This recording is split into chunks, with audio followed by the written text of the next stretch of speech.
ફેબ્રુઆરીમાં લાસ્ટ સરપંચ સમિટ થઈ હતી, ત્યારે સ્માર્ટ વિલેજ માટે જે 14 ગામની પસંદગી થઈ હતી એને ફાર્મસન દ્વારા અહીંયા વિઝિટમાં આજે બુહારી ગામમાં ટીમને લાવવામાં આવ્યા છે.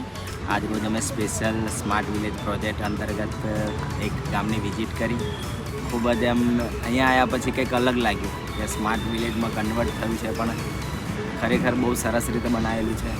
એક તો અમે અહીંયા આગળ તળાવ જોયું, એક પુરાણિક મંદિર જોયું, બધું જે કંઈક વ્યવસ્થાપન, એનું ટીમવર્ક, સ્વચ્છતા, એની કોલેજ છે, સ્કૂલ છે અને હોસ્ટેલ પણ છે અને બધું ફ્રીમાં શિક્ષણ આપે છે. એનું લેક જે બનાવ્યું છે એકદમ સ્માર્ટ વિલેજને લગતું લેક, મતલબ તળાવનું બ્યુટિફિકેશન, ખરેખર એ બહુ જ સરસ લાગ્યું મને. માણસને શું પ્રોબ્લેમ છે એનું સોલ્યુશન લાવવું, કેટલું કામ ક્યારે કર્યું, શું કર્યું, એનું ટોટલી એમની પાસે ડેટા છે. અને મેન અહીંયા એક વસ્તુ મને ખૂબ ગમી કે યુનિટી બહુ સારી છે. કઈ ગ્રાન્ટ ક્યાંથી આવે છે અને એનો ઉપયોગ આપણે કેવી રીતે કરી શકીએ, કોને મળીએ તો આપણને ગ્રાન્ટમાં વધારો થાય, એનું મતલબ પાયાનું જે શિક્ષણ કહેવાય ને એ એમના થ્રુ મળ્યું આજે.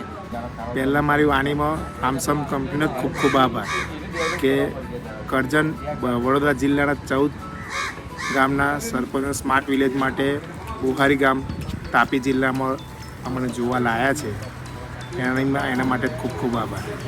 જ્યારે ફલકમ ટીમ અને ફાર્મસન ટીમ દ્વારા અમને ત્યાં નવું સ્માર્ટ વિલેજ પ્રોજેક્ટ કેવી રીતે કરવાનો, શું કરવાનું, જે પ્રમાણે અમને કહ્યું હતું એ પ્રમાણે અમને ખરેખર એક સ્માર્ટ વિલેજની વિઝિટ કરાવી, જેથી અમને દેખીને વધારે આમ ઇમ્પ્રુવમેન્ટ કરવાનો મોકો મળે.